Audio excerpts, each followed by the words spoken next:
I can only imagine. And all in 90 minutes, right? As you zip around the planet. 16 times a day. Well, there is our commander and our pilot, Mike Fincke and Zena Cardman, looking up at their rocket. A Big big hug. hugs, big hugs. And so Zena must have listened to your commentary yesterday, Daryl, because she was leaning back farther than Mike was today. I noticed that. I was going to say so. I was like, wait, Mike Fink has the upgraded suit. He is the only one of the crew to wear the version 2, V2, R2, uh, which is an upgraded suit that SpaceX is providing. In the elevator they go from the ground floor up to the 275-foot level. This is a great shot. They were just there looking up at their rocket. This gives you a sense of scale. Which is so hard to get in the space industry. Yes. You see these pictures of the rocket and launch pad from a long ways away, and without a person standing there, you start to forget that these are small buildings we're launching into space. Yes, that's right.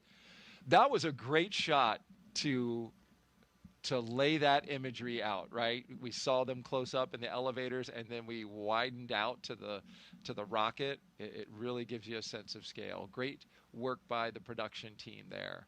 All right, they get to the elevator. They have one more set of stairs to climb before they get up to the crew access arm.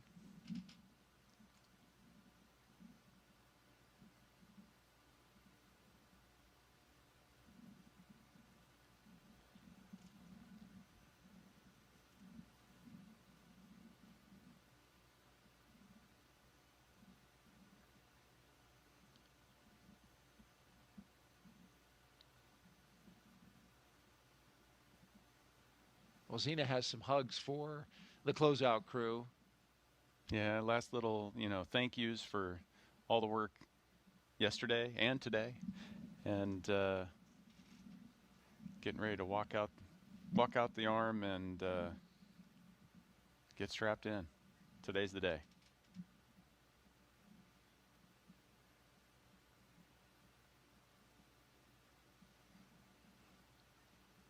A nice gaze out across the spaceport.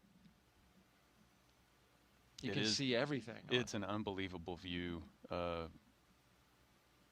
It's so scenic. And here comes Mike and Zena. Hearts and thumbs up with big waves, getting ready to get inside Dragon Endeavour.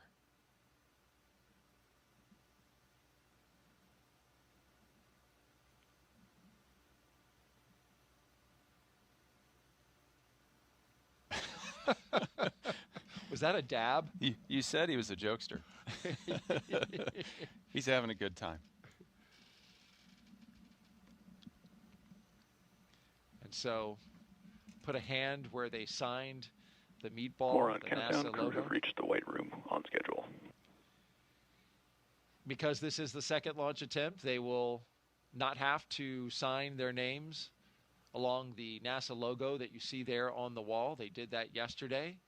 So Zena just put her hand on it, gave it a touch, and they'll go straight into making sure their suit is clean and there's no FOD before they get into the Dragon Endeavour, their spacecraft that will take them on a journey to the International Space Station, 260 miles above the surface of the Earth.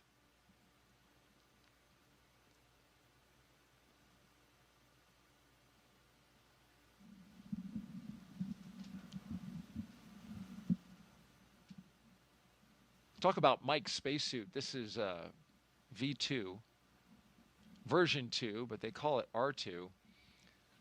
His is different than the one Zena is wearing. As we split screen to catch the mission specialist doing their poses, looking up. Striking a pose. They're choreographed. They get higher marks than Spanky and Zena. You're listening to our posing judge, General Nick Hague, an astronaut here at NASA, and also Brigadier General with the U.S. Space Force. In goes the commander And now we await the pilot. But his suit is different as he pulls up the front of it. It is more configurable. You can adjust the sizing on it much better than you can the first version. This one has zippers that zip around the circumference of the individual rather than a long zipper that goes along the inseam. With that one that you suited up in, Nick, you get into it kind of like you would a onesie, but this one, you get into it the way we got into our clothes today. You're wearing a flight suit. I'm not. But, get into your pants, put on your shirt, and then zip around.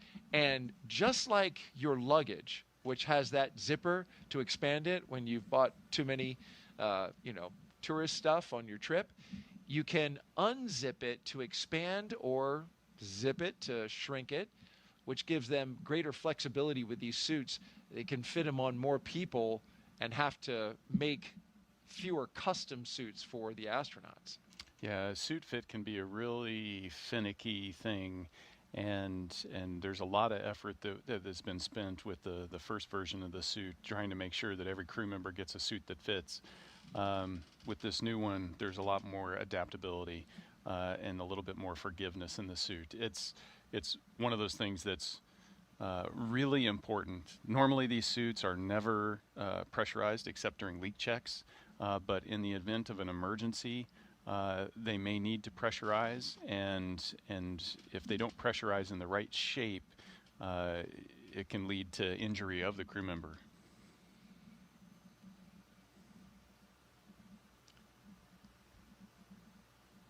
And here come our mission specialists right behind him. Oleg and Kimiya. Flashing signs of Crew-11 with their 2 fingers extended upwards. They are ready to go.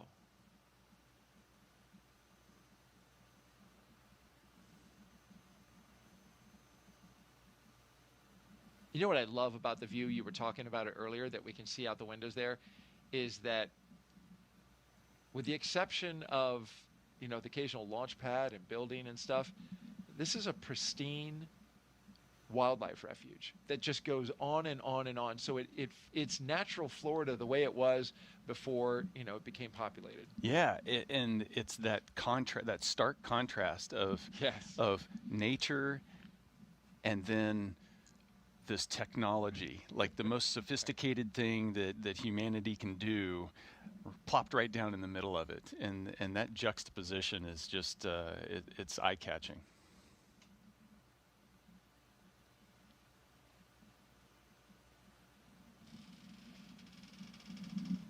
Get comfortable, Mike. You're going to be here a while. He shimmies while. around in his seat. Well, you want to make sure those straps are tight. Yeah, so you can see the pad crew strapping them inside, but then also outside. Some of the things that you wear on the way to the launch pad are there to protect you from getting FOD in the suits or debris in the suit. So there's a cover that goes on the umbilical port on the leg. There's some covers that go on the bottoms of the boots. Once you get to the white room, you take all that stuff off because it's clean at that point, and you're ready to get inside. And then you'll see them strap inside, as well as here in a little bit start to hand them their personal gear, which is that satchel that they're going to put on their left thigh.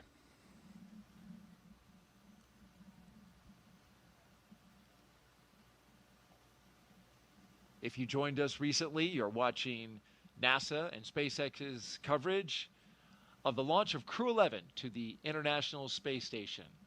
Our T0 set for 11:43 a.m. Eastern Time. We are counting down, currently T-minus 2 hours and 47 minutes.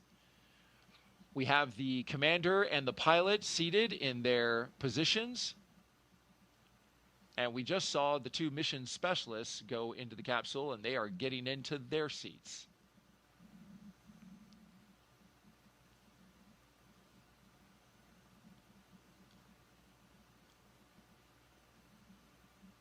NASA astronaut Nick Hague is here helping us document Crew-11's journey into orbit. In our split screen, we are inside and outside of the spacecraft. We're also taking your questions, so please send them in. Hashtag AskNASA. Nick has given us the goal of getting as many questions answered as we can.